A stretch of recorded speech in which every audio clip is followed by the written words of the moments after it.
Welcome to Sitting with Shay J. Today we are spotlighting the incredible work of the Jekl Institute and organization.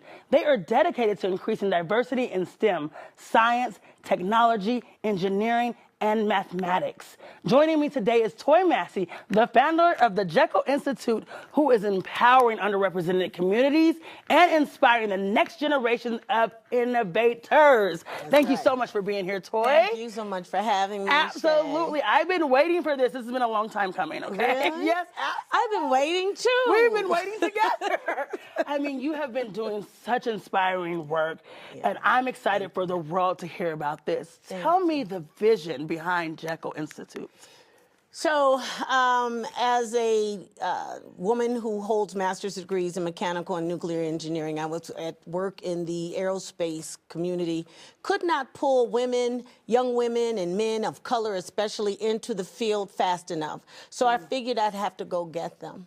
I hung up my professional executive leadership, executive director hat and said, we're going to found the Jekl. It was then Foundation for STEAM Education.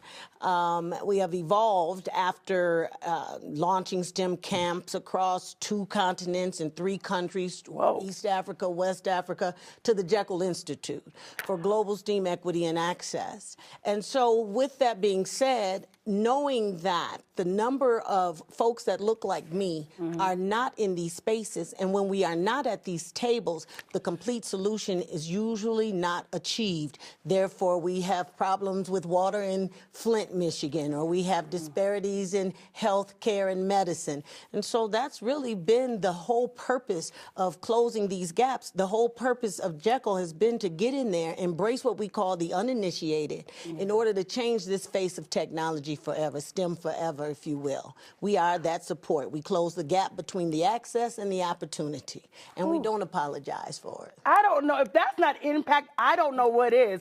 I almost wish I had a live audience because I feel like they should clap for that. Now, there we go. Now, the STEM field has been historically lacking representation from underrepresented communities, as you have alluded to. Why is it so important? You kind of started talking about it with Flint, but why is it so important that we increase diversity in the STEM fields? So as we have seen, one of the things that continuously we become aware of is our disparities in health care, Black women especially, what we are facing when we are in child care and birthing and things of those nature, in the area of systems care, cardiovascular, you know, heart disease and things of those natures, high blood pressure and hypertension. Those reasons for us to continuously carry the unsatisfactory mantra of underserved, undersupported, undercured, underdiagnosed, you know, happens because usually folks treat folks who look like them differently than they do folks who don't. Let's just be honest and call it what it is. And so when we have more physicians in these spaces, when we have more nurses in these spaces, guess what? The folks that look like them, who are in need of their support and services, get the same care they would innately give a parent or not. Matter of fact, when my mother was going through her declining phase, if you walked in there, my first thing is treat my mother like she's your mother. The same is true in the technical sciences, in the technical fields, the engineering fields. The same thing happens, if you will, especially as we move into areas of artificial intelligence and machine learning. If we are not in those spaces as we need to be today, we will continuously see this gap that exists now between what we learn and what we need to know. And so we are in here trying to make sure what we learn looks like what we need to know. Let's close it. Has to be there. It has to be there. Let's close that gap. When I think about mentorship and hands-on learning, I know it's vital in STEM education. Tell me a little bit about the programs that are being offered in the Jekl Institute. So we do everything from digital equity and digital literacy. We have programs that start off code like a king, code like a boss, code like a girl. We have programs that are absolutely about the relationship across the 4 letters that make up the acronym STEM. So many times people think these are unrelated, but technology is just science brought to life, and math is the language we speak here. engineering, of course, is the problem-solving space, and we use the arts because that is the thread that connects us all. And so when I am in these spaces with these youth, with these scholars, as I call them all doctor, if you will. Oh, I love that. I do, and I have to tell you some funny stories behind that. But when we are in these spaces, we're able to affect change in their immediate moment and where they're going to be in the generations to come. We are focusing on a 2-generational ecosystem build that incorporates not only the schools, not only industry, community, and those families, but we really look at, as we are enlightening and educating these youth, how are we affecting the upskilling and reskilling of the parents? And so we are changing in those spaces. In our digital equity efforts, we are not only empowering people with digital literacy, understanding how to navigate the internet, how to actually say, you'd be surprised how many people have computers and they're still digitally illiterate. Absolutely. You know, or these handheld devices and they don't know how to use them. And so in our efforts, not only do we embrace this learner, if you will, if they don't have these devices, we make sure when you finish our classes, you take a Chromebook or a laptop home with you. Wow. Right now, people can barely make an appointment with their physicians, barely make a take advantage of an opportunity to apply for a job if they don't have some type of digital device. And you would be really hard to and hurtful to hear how many people actually don't. So that's some of our classes. We also we focus, of course, on our ladies very much. We have the Think Like a Girl platform where we very much emphasize girls coming into these spaces. But we also have a lot of fun where we make the connection between things not often thought of as STEM related and make that connection, i.e. cosmetology, which is all anatomy, genetics, math, science, even the culinary arts.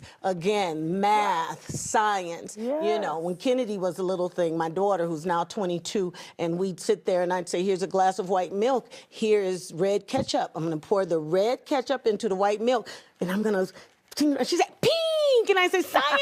She said, yes. And so that's making science cool. Making That's what we fun. need. Making it fun. So distant so many times. These kids have been scientists all their lives. Right. And so when the question comes up about, well, how do you give them advice and how to pursue it, the first thing I remind them of is, you've already been a STEM kid. You've always been a STEM kid. When you did not have in your community a basketball rim that was in the traditional manufactured state, but you did have a crate that you could kick the bottom out of, and you had a hammer and you could put it up on that telephone pole, and now you could play ball. That's innovation, and that's what this looks like in these spaces.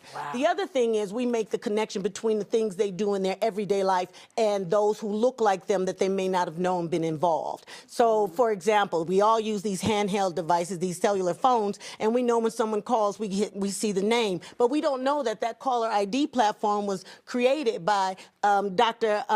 Shirley Jackson, who's a black woman who created that, right? I did not know that. We don't know. So many times, you know, and while we have all of these fabulous lights, we think of Thomas Edison, but we don't think about Lewis Latimer, who really created the carbon filament innovation of that early invention. And it was Lewis Latimer's lights that lit up all of Paris and all of DC, you know, and who went on to become very coveted in the U.S. Patent Office. So we make the connection in everything we do to something that folks who look like them had a role in, and that's when they start saying, wait a minute, are you serious? Absolutely serious. It feels more attainable at that point. It feels more obtainable. It feels like, okay, well, if they could do it, I could do it. We can go all the way back to the Dugan people, the African diaspora, and talk about they never had a leap year because their calendar was perfect, month to month to month to month to month.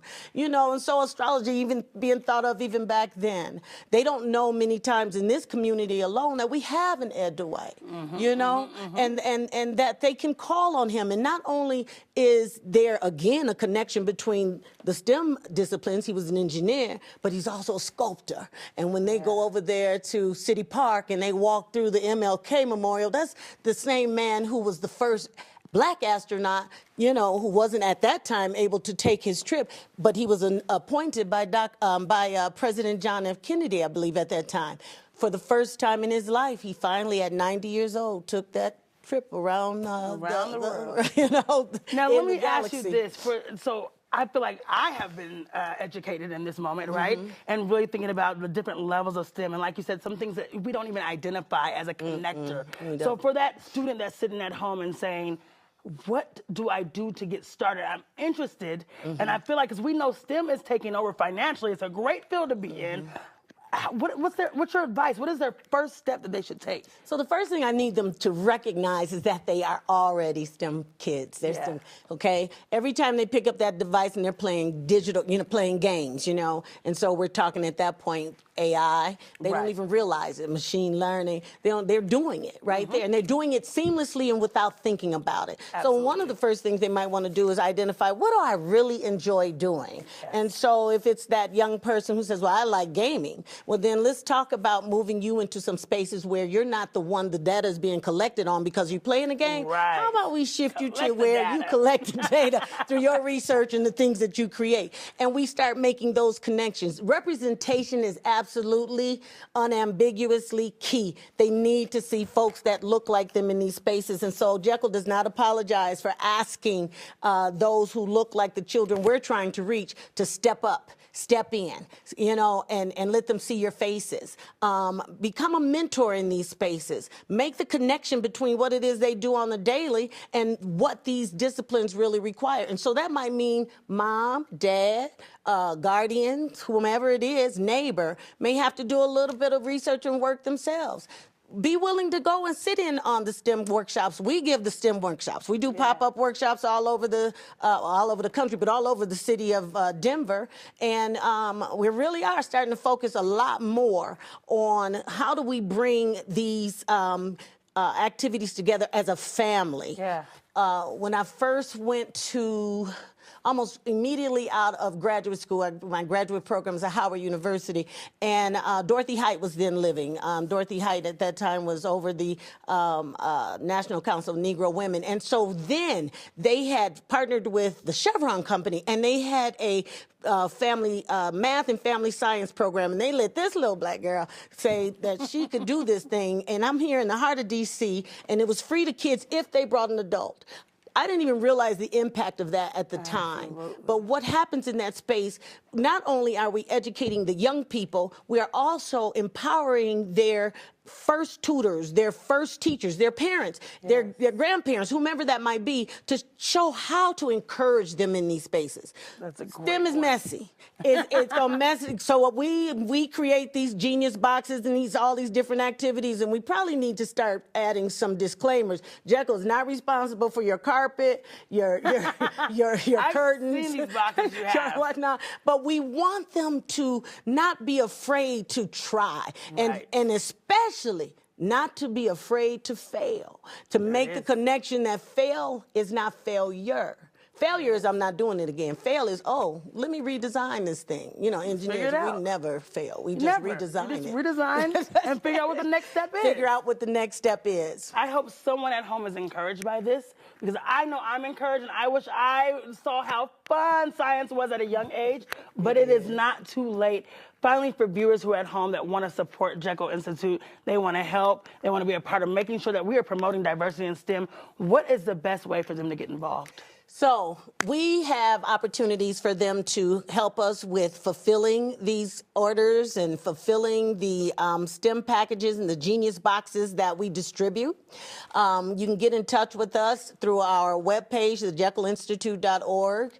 You can find us on pretty much any social media platform, and myself, of course, Toy Massey. We always need volunteers. We need those who are willing to come in, whether they have knowledge or no knowledge in this space. Just show up and bring your children. I grew up at a time when we didn't really get to say what we were doing on Saturday morning. So now sometimes I, run into parents and I say, well, I'll ask if they want to go. No. Tell them where they're going. I didn't ask you to ask them if they wanted to go. I told you this is when the workshop is and when you need to have them there.